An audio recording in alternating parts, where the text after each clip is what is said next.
Hello, everyone. This is Dr. Kim Duramo, founder of the American Institute of Mind-Body Medicine. Welcome to MindBody TV.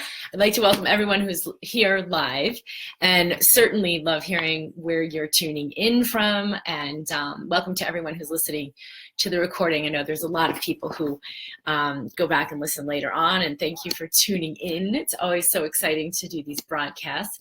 I'm going to share today about how your energy affects your kids. It's not just your, It's not just a matter of, what's happening with your kids. It's everyone around you. Your body is a force of energy. It's actually a field of energy, and it does have an impact on everyone and everything you come in contact with. You can allow a lot of changes and the behaviors of how people are treating you, what's happening around you, the opportunities come in, like everything that's around you where we think we got to do this and we got to do that. Where when we shift within ourselves to create more harmony within us, that's where the greatest change happens for everyone else in our life. And welcome to Erica. Erica is a yoga energy specialist who works with kids. So it'd be really interesting to hear what she has to say in this. But yeah, your body affects your kids. And the reason we're speaking about this topic specifically is because even though we do this kind of delusional thing with our work or our money or our spouse or like whatever, where we try to fix the movie screen instead of going to the projector, right? Like instead of learning, oh, it's within me to allow this change. We do this with everything, but I think nowhere is it more engaging than with our kids, where there can be so much fear, so much like, oh my God, no, I have to fix things. I can't let this happen. I have to do this thing. I have to be in reaction because it's totally unacceptable to imagine my kid in pain. However, it is really, really so much more in our power when we can release that fear and come back to center to allow ourselves to impact our kids in a positive way. So if you're struggling with either stuff going on with your kids, chronic illness, and like, whoa, I can't figure it out, they're not getting better, or they can only eat these 3 foods, and I'm constantly running around trying to make sure they don't get exposed to this or get exposed to that, redo their diet. Or your kid has a behavioral challenge and is like slamming the door, get out of here, I don't want anything to do with you, and that's not what you want.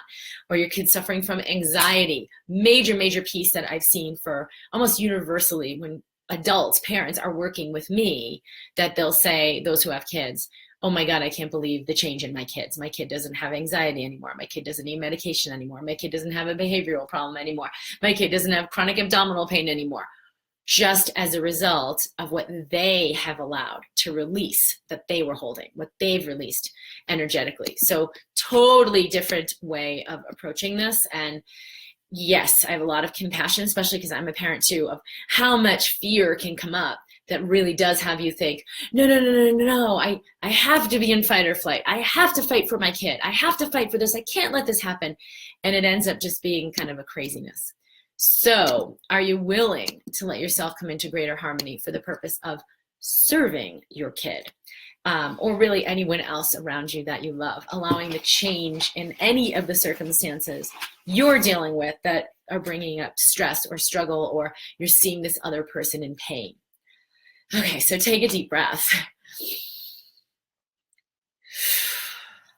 One of the biggest things that happens when we don't, hold on one sec.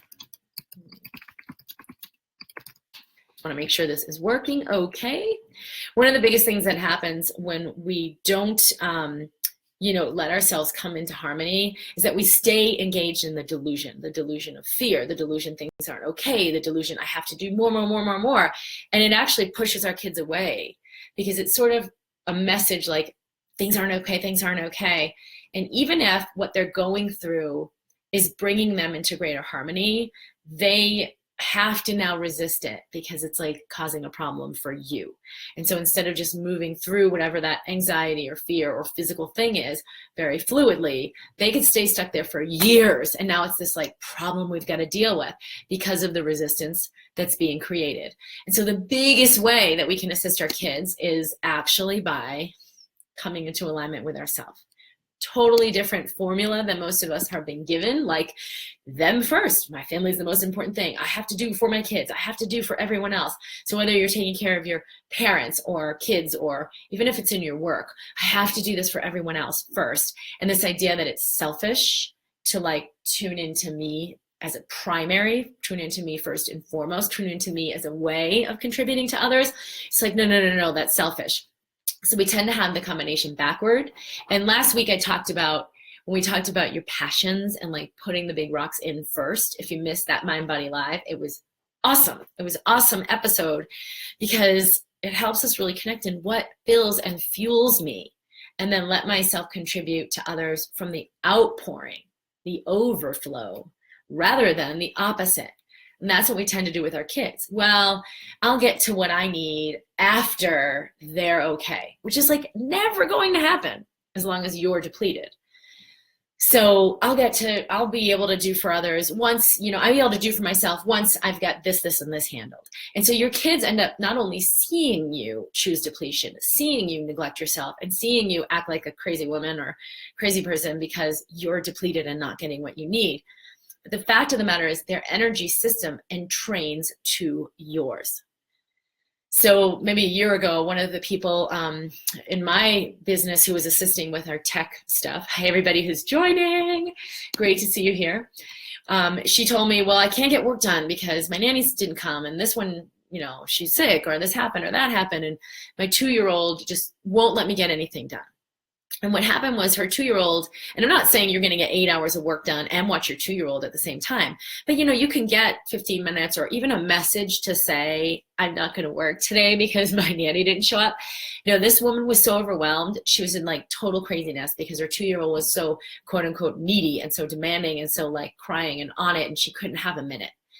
But what we realized is from her space of parenting, from her space of caring for her family and her parents, from her space of being a wife and taking care of the house, all of it was done in depletion.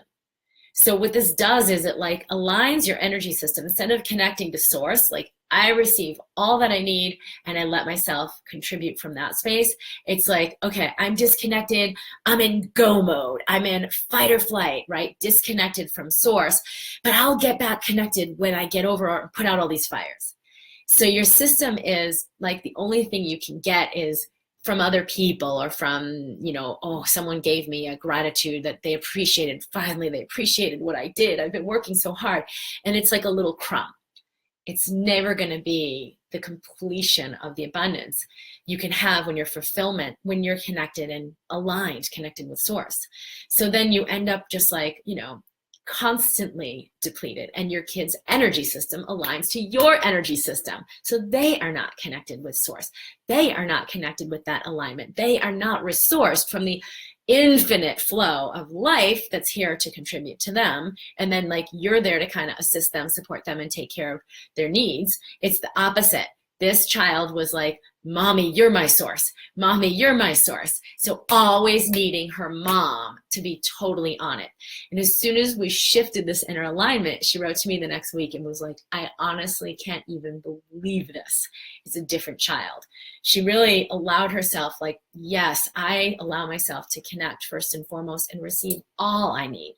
And it was an instant change because that's how quickly energy can shift. And she told me the next week, I got 2 hours of work done while watching my child because she was just kind of hanging out, doing fine, and taken care of. So, obviously it's not like you just ignore the kid all day, right? You take care of some basic needs, but you're not the 99.9% of their equation. You're like the 0.1% of all of those things that they require. So that is a major, major thing, and why to be like self-centered and what do I need right now? What do I require right now? Sometimes you do require a timeout, and it's like, all right, let me step away, and someone else is going to suit the needs and let things rearrange. But often it's like while I'm in the middle of parenting, while I'm in the middle of the engagement, it's like, can I shift where I'm at in my body? Can I shift where I'm at in my own energy? Where instead of buying into this delusion, they always need more, there's not enough of me to go around, and I'm operating in depletion, it's like, wait a minute, Where am I not getting what I need? What do I require in order to function in wholeness so that the overflow can go to them? The overflow can go to my work. The overflow can go to my marriage, my husband, my cleaning the house, or whatever else it is. Way easier. So Jennifer says, oh, hold on a sec. A couple comments in here. Thanks for joining. She says, also the depletion that results from jumping chaotically from one thing to another. And then we blame the schedule, the kids, or whatever for our exhaustion. Amen. You are the one who's responsible. Doesn't mean to blame. There's no blame. There's no wrongness. It's like, what's right about this I'm not getting. What's right about this, as I'm out of alignment, I see how much depletion it causes. As I'm out of alignment, I feel the pain of that misalignment so that I can awaken. Right? It's all to assist our awakening. Especially as a parent, it's like such a bad idea to make it wrong because you already have all this guilt of like, I'm not doing enough. I should be doing more. And taking on like their challenges as some deficiency on your part. It's not. I learned a long time ago what a blessing it is to let your kid have their pain and assist and support them versus trying to save them from pain. So if they experience a challenge at 9 instead of 29, they're infinitely better off for integrating it at that point. So if the universe is bringing a challenge to your kid, how can you be in your own fluidity so that you can support them and assist them? That's how you love your kid and really contribute to them.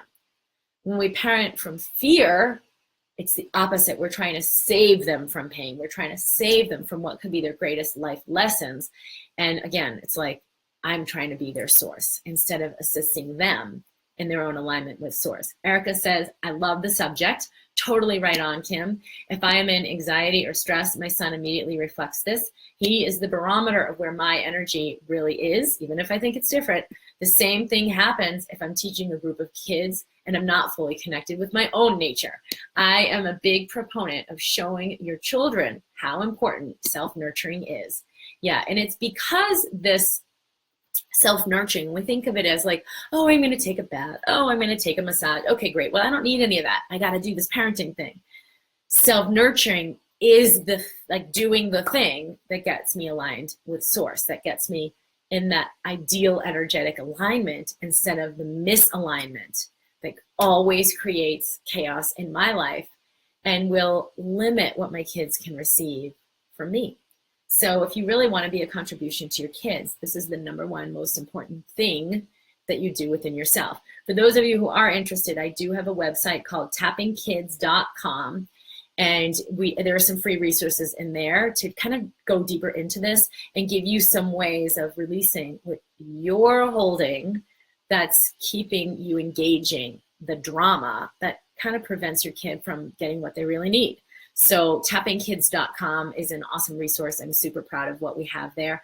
There will be a program later in the year. I'm creating it right now for, that we can work together live. So Coralie says, is source and universe the same thing? Yes, you can call it whatever you like. Mariana says, I love the butterfly beside you. Can you approach the camera so I can read it? Thank you. I'm crazy about butterflies, especially with sayings. So this says, and I think it's going to show up backwards, but I'm not sure.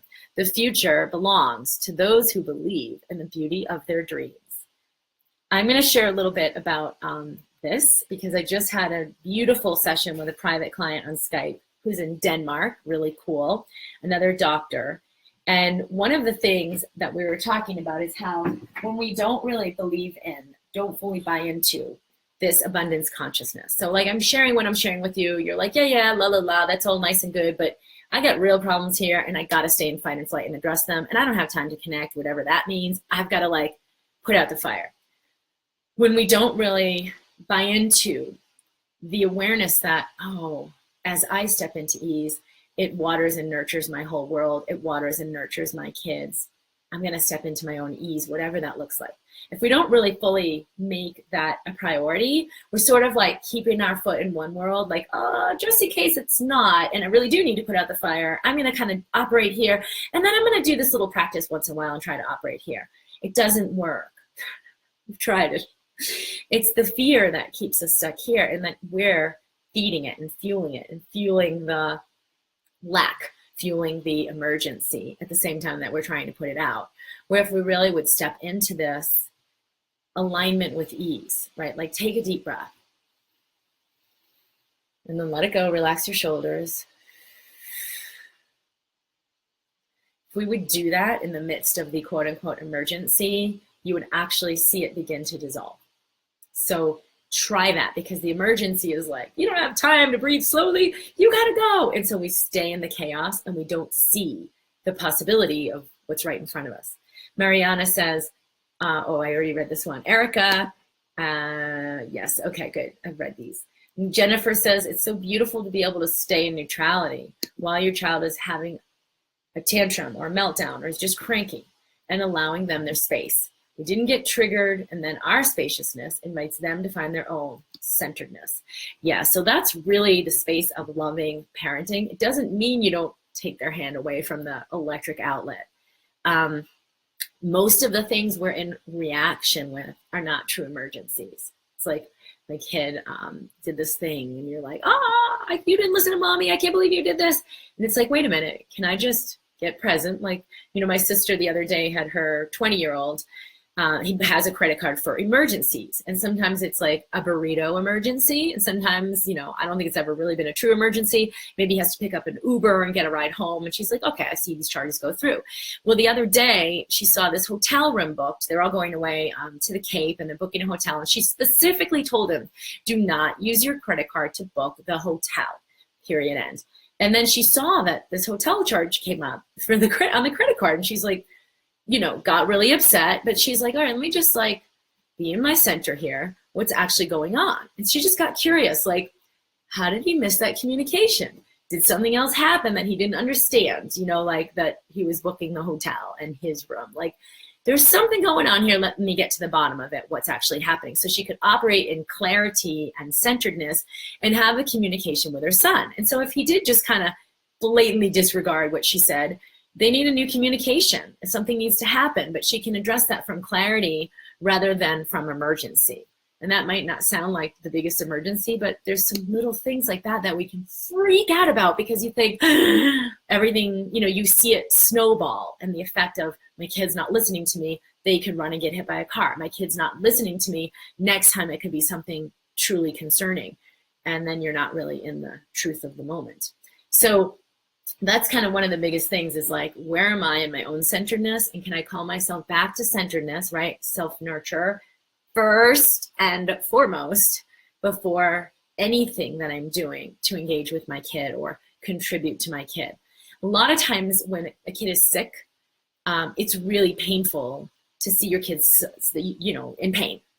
Because we think they're suffering. They're not necessarily suffering the way we think they are. We're the ones who are suffering. They're in pain, or they're in struggle, or they're in a challenge. So what happens a lot, and we've seen a lot of expansion for parents and then for kids, is to feel what you're actually feeling. Because it's like, oh my gosh, my kids, the kids are rejecting him at school, or my kid's not doing well academically, or my kid has an illness and has to go to the hospital. And then to see and feel, what am I feeling? I feel powerless. I feel afraid. I feel angry. Like all the things I'm feeling that are actually like blocking, like putting a big filter on how I'm interacting with what's happening, how I'm interacting with my kid, how I'm interacting with the doctors, how I'm interacting with the situation, like maybe other parents.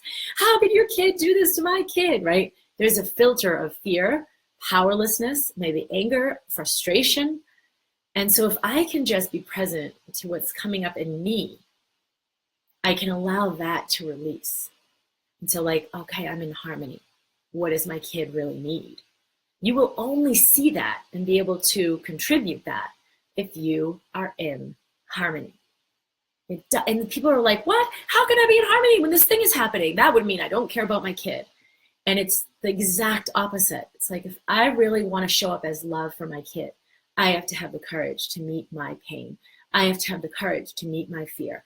I have to have the courage to meet my hopelessness, which I think is one of the biggest things that gets in the way of loving parenting.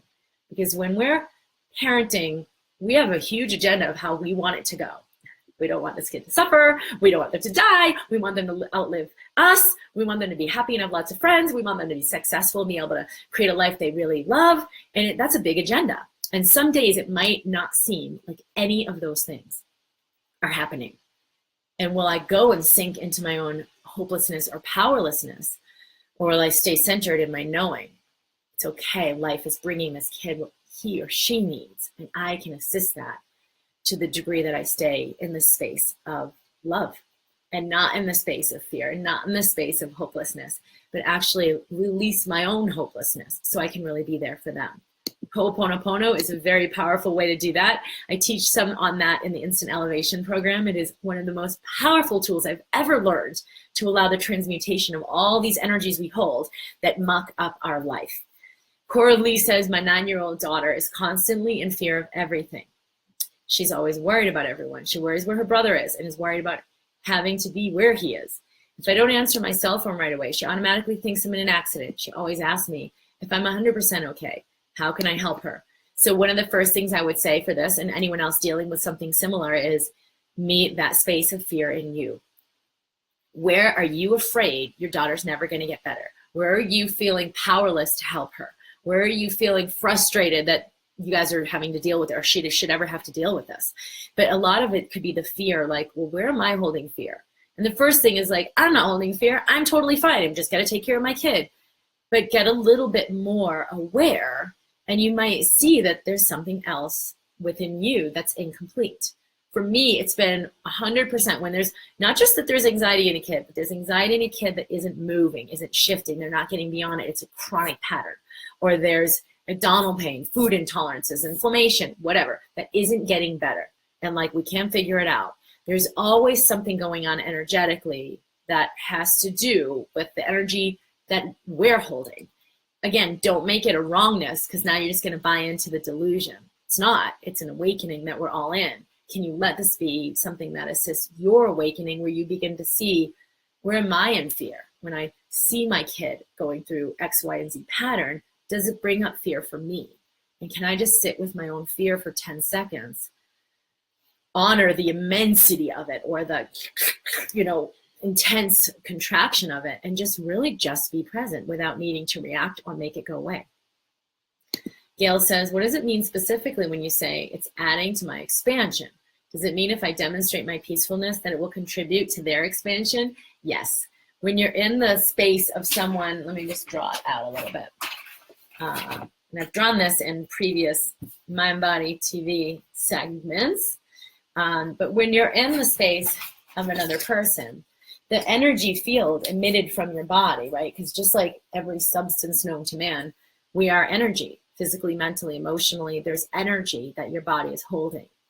When you're in the harmonic of joy and love, this has a certain flavor, and it actually creates harmony in your cells and your tissues. We can look at this on a readout up to 8 to 10 feet from the body.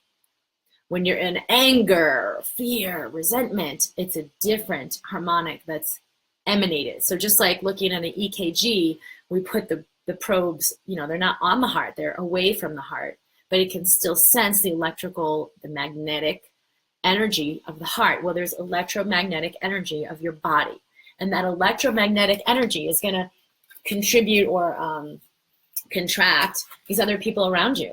It'll either bring them into their own pain more acutely, like, oh, I feel really uncomfortable. Oh, I feel all of my shame. You're not giving them your energy. You're inviting them to feel their energy. And that's why if it's like, oh, I just don't want to be around any negative people. Well, where am I carrying negativity that when I'm around these people, it triggers me? Because I haven't completed that for myself. I haven't been willing to fully sit with that or experience it fully without pushing it away or making it wrong. So when we impact other people, it'll either bring out the best in them or it'll bring out the worst in them.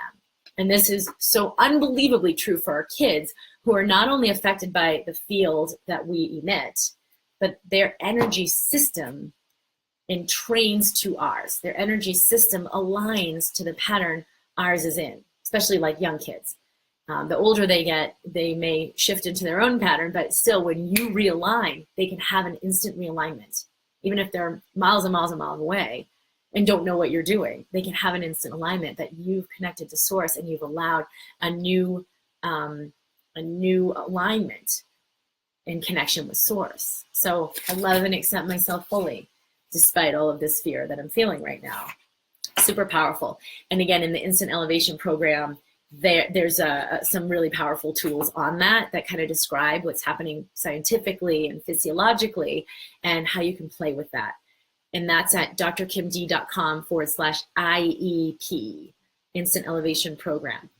Jennifer says, this is why children can be our best teachers, because they can only elicit and trigger certain feelings that we can either investigate and expand or choose to suppress in pain and fear.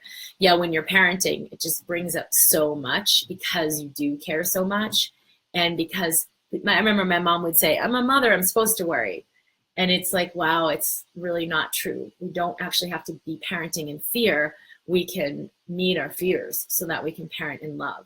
And I don't blame my mother for not completing that, because I understand how hard it can be. And now we have so much more assistance and support to move through those harmonics so we can parent more fluidly. All right. Hi, Nicole. Mariana says, I'm so happy to just listen to you. You are nurturing us. Just to let you know that if I have a problem or I have anxiety, I deal with it by breathing slowly, and I feel much better later on. And I learned it from my yoga teacher. That's beautiful. Thank you. Yeah, so it's the same thing. Like, this is a transmission. If I'm in my own harmonic of I'm willing to meet my darkest, deepest spaces fully, I'm willing to meet my darkest shame and my darkest fear, then I can let more light come through. I can let more presence come through. I can be a greater contribution to others. But if I'm like, oh, I got this cool principle I'm going to teach, but I'm really scared to death of what people will think of me, or I really have this agenda of I hope it makes this and this happen because I want this, and I'm not in alignment with I receive all things with grace and ease, then it's going to limit my contribution. It's going to limit, because the frequency that gets emitted, even if the words are all the right words, the frequency that gets emitted is from my embodiment, not from the meaning of my words. So it's always our embodiment that has the effect we want to have. That's why we say with kids, like, do as I say, not as I do. Why are you doing as I do? Well, they align with the pattern your energy system is aligned with, not even consciously. That's just going to happen. Nicole says, I just tuned in. I don't know what I missed. However, today we are supposed to be leaving for a family vacation, which I've been so excited for. I woke up and I felt miserable all day, dizzy. My balance is off again, super tired. All these aches and pains. The head symptoms have come up so strongly. Any suggestions? Yeah, so just take a few deep breaths. So if you could release, okay, you're bumping up against expectations that have you, okay, so in duality, and there's a great video right on the front page about this, being in duality, right and wrong, good and bad. Oh, I get to go be with my family today. Oh, no, I don't. I'm sick. I can't go. It's this back and forth. When we live in duality, we can fight really hard and work really hard to be positive, be healthy so you don't get sick. But as much as we invest in that quote unquote positive, we necessarily invest in the experience of the quote unquote negative. They coexist. They are the same energy. They're just polar opposites. Living in duality means everything is polarized. So if you're getting up thinking, oh, good, we're going to do this awesome thing, and I'm so glad I get it, and thank God I don't have this illness or this suppression, it's a dualistic experience. It's not unconditional. If we could embrace, all right, cool, there's this experience, and I'm totally neutral with if I didn't have it. It's okay to be in either situation, and you're actually neutral. It doesn't mean contentment. I'm not going to get too happy, so I won't have to be too sad. That doesn't work. Neutrality is the embracing of all that is, right? Like, not one experience is better than another, so that I'm like putting energy into, oh, I hope I have this experience. I hope I don't have this experience. You're putting energy into both equally just by polarizing. So if you could instead come into neutrality, and it might be a little harder right now because there, of course, there's attachment. You want to do your plan. And you can apply this to anything that's going on for you right now, whether it's a sick kid or a kid with anxiety and there's fear. Can I be willing to be present to all of this fully, no matter what it looks like? Can I be willing to be present to all of this fully, no matter what it looks like, no matter what it feels like right now? Because at first it might feel bad and not actually neutral? Can I be willing to embrace whatever is arising today with gratitude? Not gratitude like, oh, I'm glad I feel so bad, but the appreciation that whatever the experience is that's showing up is always a contribution to my expansion.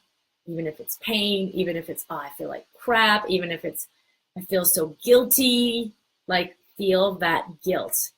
Because in your willingness to experience it, it will transmute. It's the willingness to experience it that lets that energy move instead of keeps that energy suppressed. Like, oh my God, I feel so guilty. Maybe if I work really hard and just try to fake it and push myself and go anyway, even though I really feel bad, like that's going to suppress the guilt, right? Now I won't feel guilty because at least I showed up. No, the guilt is still there. It's still part of your energy system. Can I let myself experience it fully? Cynthia says, what do you think of healing mantras? Do they work? It totally, that's a vast world of all kinds of different things we can use. Voice is a harmonic, it's a frequency, it's an energy. And so it can invite us into a different harmonic, especially chanting, very powerful. But sometimes we use a mantra like, you know, if Nicole were going to use a mantra, I feel really good, I feel really good, I'm going to have a great day with my family, and use it to suppress the experience of that guilt or the thing that she doesn't want to happen, then that mantra is kind of feeding, like I said, the positive, and it's also feeding the negative because they're polarized. When we use a mantra in neutrality, whether it's I'm grateful for my health and abundance, or it's I receive all things in grace and ease, which is kind of a neutral mantra. I receive the quote unquote good things or the things I think are bad. I receive all things in grace and ease. Then I can really live in fluidity. So it just depends on what you're doing. Parul, hello, my beautiful friend. Parul is all the way over in India, no, you must be going to bed at night. I don't know, because I know it's opposite, but very excited to see you too. Thank you. So thank you all for joining. I'm at drkimd.com. And I invite you to the tappingkids.com. I think it's actually tappingkids.com is the site where I have some of these videos where I think you opt in and then it gives you these free videos for how to use EFT tapping or mind-body tools. And it's really not about fixing your kid. It's so much more about awakening to what's really happening within you. It is not an easy path, but it is one that creates immense freedom for ourselves and also massive, massive healing for our kids. It invites them into that space of light where they can receive everything that they require. So sharing my love with you. Thank you so much for joining. Goodbye to everyone live and everyone listening. I'm at drkimd.com, so be sure that you're subscribed if you'd like more. I share lots of videos. And then over in the Mind Body community, you're welcome to join as well. That's where I'll answer questions and share videos and things like that. We've had a lot of expansion lately. We'll be doing the practitioner program, the Be the Medicine program again in the fall, probably in September. So make sure you're subscribed on the email list if you'd like information about that. Is really how you can be the medicine, obviously for your kids, but for those that you're assisting, either as a healer or a coach or a doctor or a, fill in the blank with how you're showing up to assist others. When you can be the medicine, you are the emanation of that source energy, of that light. You are the first receiver of it. So it allows you to heal and be whole, but it really allows you to contribute to others in unthinkable ways. So I've seen incredible healing happen for people with this way of being. Jennifer says, thank you. I can't wait to join you in a program. Yes, yes, yes. Many, many blessings. So much love to everyone. I'll see you soon.